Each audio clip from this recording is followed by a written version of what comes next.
I think, when we approach a project, when a client comes to us, we're always thinking first about, we love to get really early in the conversation so we can be a part of the creative and help steer the eventual technology towards something successful. So the first thing we think about is like, what is the project supposed to evoke? What is the feeling? What is the whole experience supposed to do?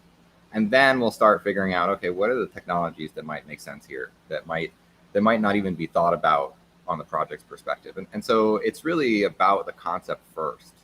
And we do a lot of prototyping and R&D, trying different things and building a palette of technologies that then we can apply for different projects and different clients.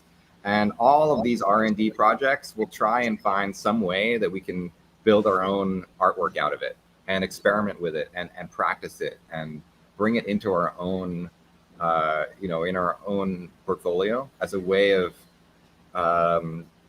having it as a really solid component for the project for whatever client might want to use it in the future.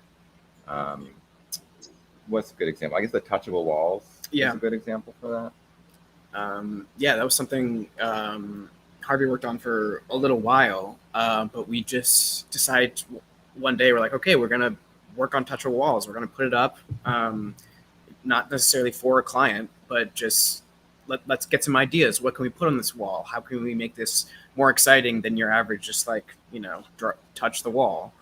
A lot of people have talked about this technique. They've asked, is it a connect? Do you want to talk a little bit about how we did that? Yeah. Can you show us to us as well? Do you have some? Oh yeah, let's pull up a little. Let's pull up some video and show us exactly this one over here. Please tell us more about it.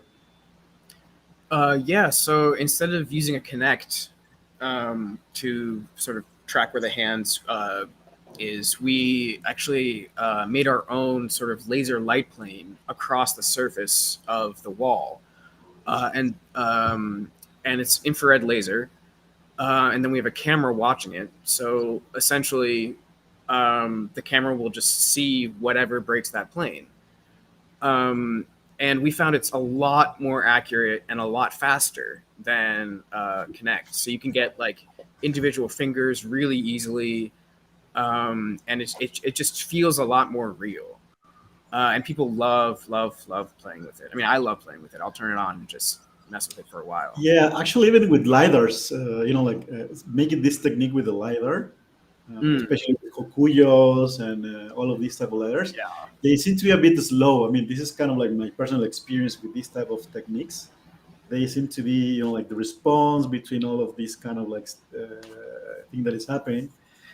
So what you're using here is a combination of two elements, right? Yeah. So we have these invisible lasers, the infrared lasers, projecting and line invisible plane across the entire surface. And when any hand touches that plane, the infrared camera can see it. And the infrared camera sees none of the projected image. So it's only seeing where the infrared light and your hand are interfering. The technique is called LLP. It's not that popular, but it's really, really effective and it's pretty cheap. So anyone with a pretty cheap infrared laser and an infrared camera could do this effect at home, and you don't need a Kinect. Although you've done some experiments with Kinect that have gotten kind of closer results, but the rates that you're able to get really make it sort of a convincing experience that you're actually interfacing with the wall, that there's no technology in the way.